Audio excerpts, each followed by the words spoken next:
Welcome back to my Indie Retrospective series. I am your host, Vicarious Brian, and today we're going to be looking at some more indie games and how good they are, some of my feelings on them, and whether or not there's some good deals to be had out there during the Steam holiday sale.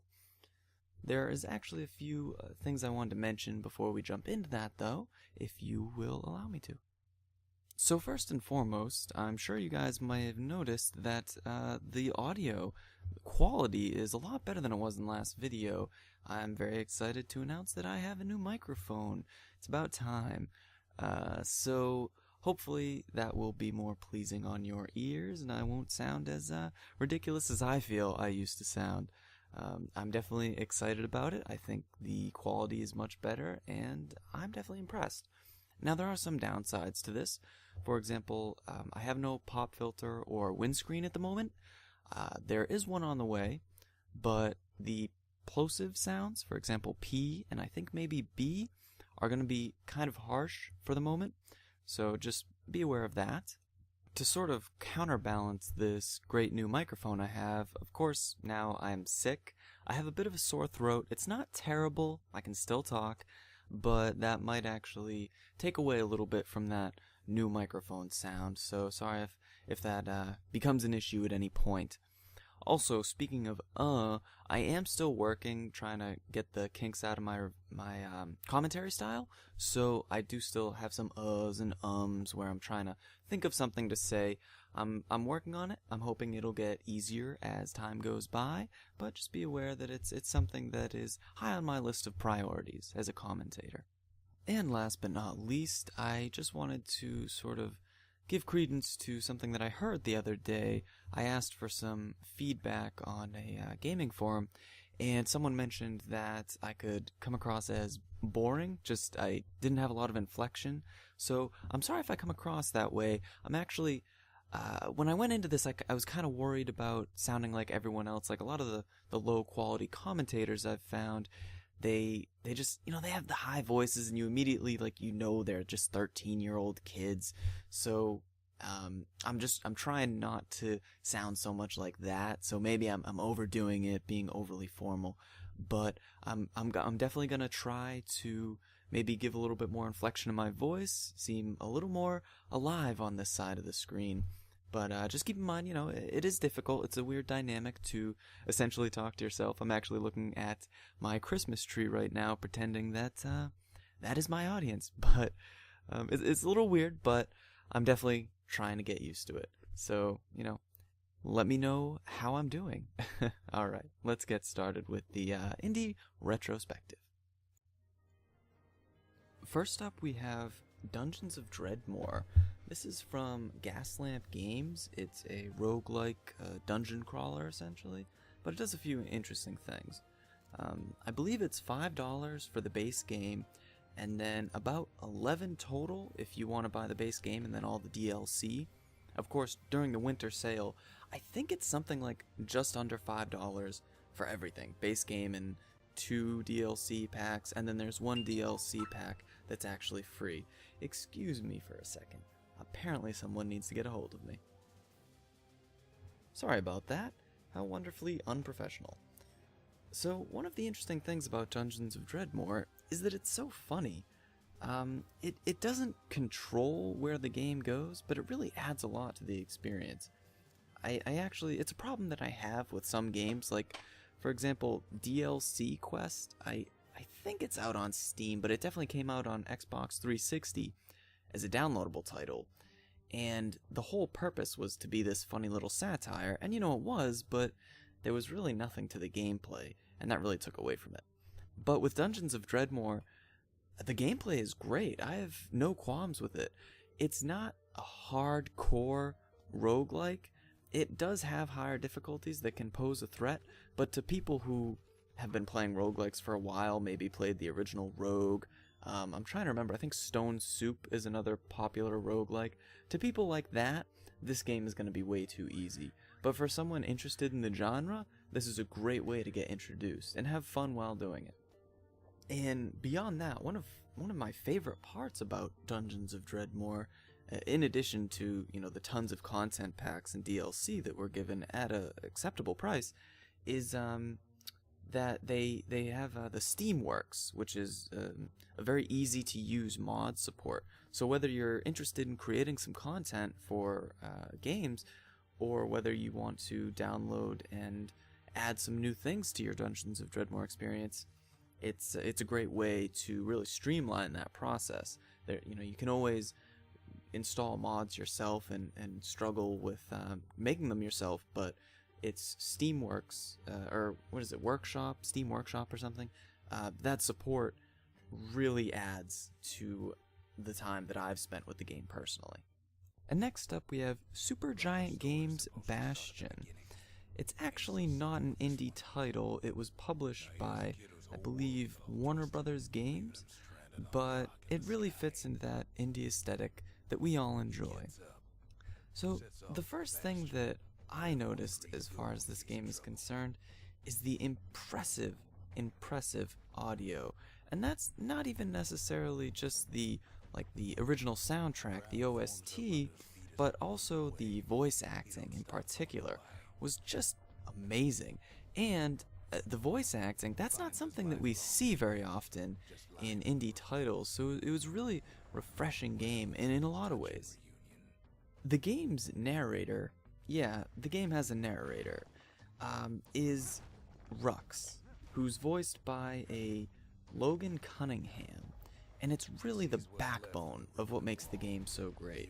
The way that the gameplay and Rux's narration intersects is really interesting.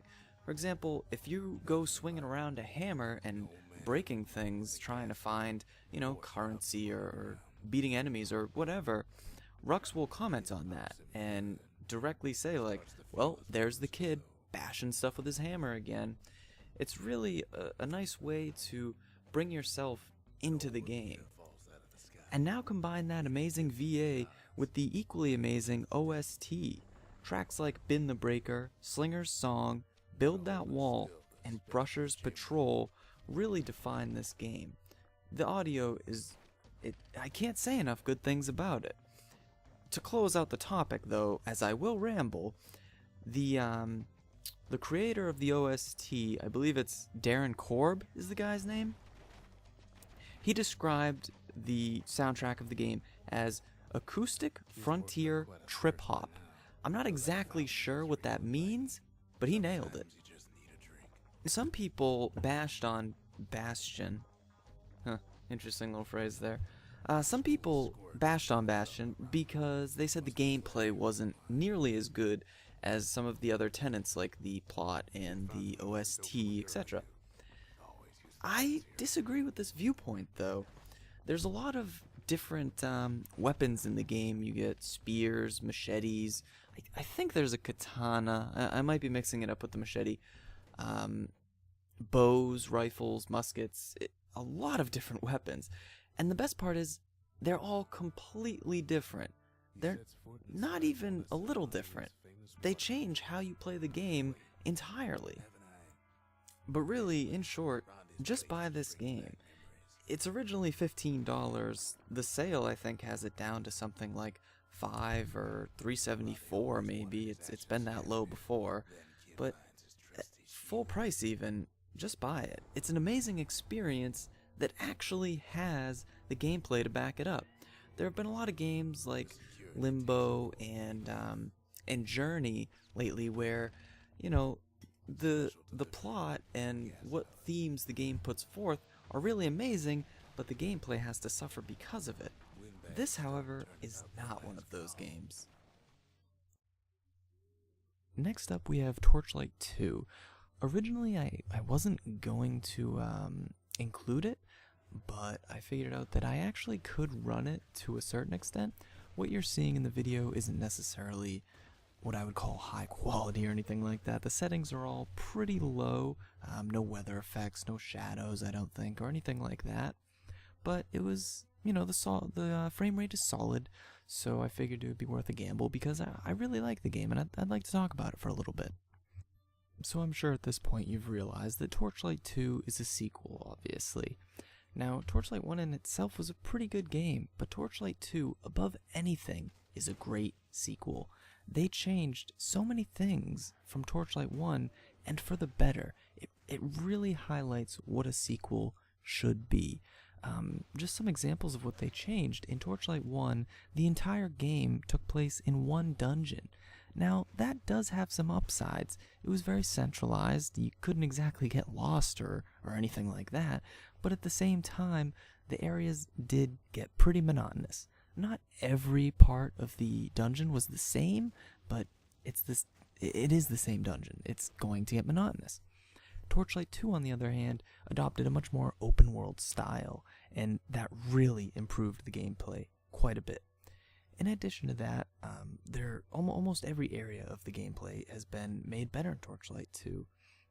There's better loot rates. There's more classes as well as better balance between the classes and the different skills. I also preferred the skill trees, the way they were set up in general. There's online, which was really one of the major complaints that a lot of people had with Torchlight 1. And it's also a bit more difficult on normal, but especially more difficult on the 2 higher difficulty settings, which are veteran and then, of course, elite. That's not to say there aren't some issues, though.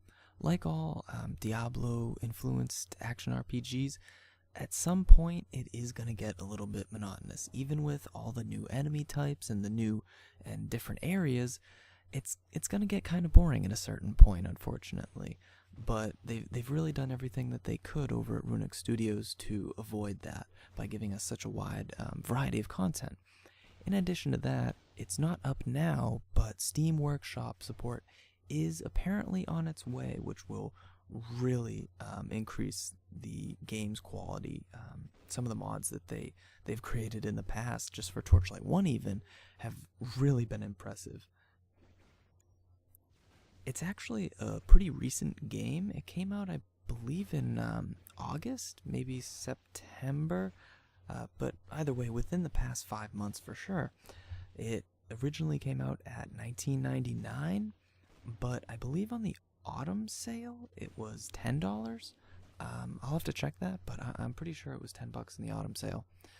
Either way, I actually bought it at $20. I'm a pretty stingy gamer. But I found that it was totally worth my time. I beat it within a week. That being said, you could probably find it at $10 again, but it's another one of those games where it has the level of quality that you would probably expect from a major AAA release. Of course, there are some small issues. Specifically, the online isn't as good as it would be with a AAA release, but as far as the campaign itself goes and the single player experience, it's amazing, and the multiplayer hiccups are really only a server problem, so definitely look into it. Last up we have Terraria. It was originally developed by a company called Relogic. Now, when it first came out, there was a lot of comparisons and criticisms towards the game that it looked, well, not looked a lot like Minecraft, but it was just too similar to Minecraft. Mostly because of the similar crafting systems, people just said it was sort of a ripoff. I understand the viewpoint, but the 2D perspective really changes so much about the gameplay that it's more of a similarity, a happenstance, that the two have these similar crafting systems than anything like, ripping off Minecraft. There's a definite progression system throughout the game, not necessarily directly expressed through anything like plot. The game really doesn't have much, but you'll work your way down, let's say 50 feet, 100 feet or so, and you'll mine and find items in that area, mostly like iron and bronze and simple magic items. So you'll create a full set of armor and different items, pickaxes, new pickaxes made from the bronze or the copper. And then you'll move down to the next layer where maybe you'll find iron and gold, and you'll do the same thing.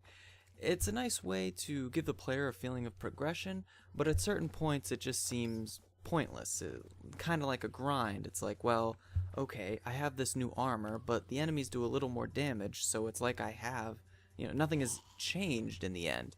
The magic items do alleviate this feeling to an extent. There's a lot of cool stuff going on from, all these different sort of muskets, magic boots, spells that you can cast. So that's helpful, but there can be this feeling of pointlessness to the progression. Beyond the more mainstream part of the game, the progression of creating new armor, getting magic items, there's also a focus on just building. You can build all these interesting structures and whatnot. I'm not sure if it gets to the level of depth that Minecraft has with these different redstone applications, but you can build some interesting contraptions, traps and the like. So if you are creative, it might be an interesting place to explore that creativity. So Terraria is generally $10, which is a pretty decent deal. I know when I bought it, I think it was actually on sale, but I spent 30 hours in the first couple weeks, so it's definitely a cool game. Right now it's on sale for, I believe, $6.69, and that's a good deal as well. Although you should know that it does go down to 50% off, even 75% off, fairly often. So if you can wait, it might be worth it to do that, but, still a good deal. Alright, so that's the second and unfortunately the last part of this indie retrospective. I had a lot of fun doing this. I hope you guys enjoyed it as much as I did, and I hope you guys can walk away from this with maybe a better grip on the indie experience as I interpret it over the past few years, and hopefully you can take some of these opinions, some of this knowledge, and better apply them to the Steam sale in particular, which, we still have a few days left in. As I mentioned before, I always appreciate any feedback I can get, be it likes, dislikes, comments. Like I said, I'm trying to grow as a Let's Player, as a commentator, a producer of content. So anything you guys can do to let me know how I'm doing, that would be really appreciated. Like always, I hope you guys have a wonderful day, wonderful week, and all that jazz. As far as any future liaisons, I'll see you next year, guys.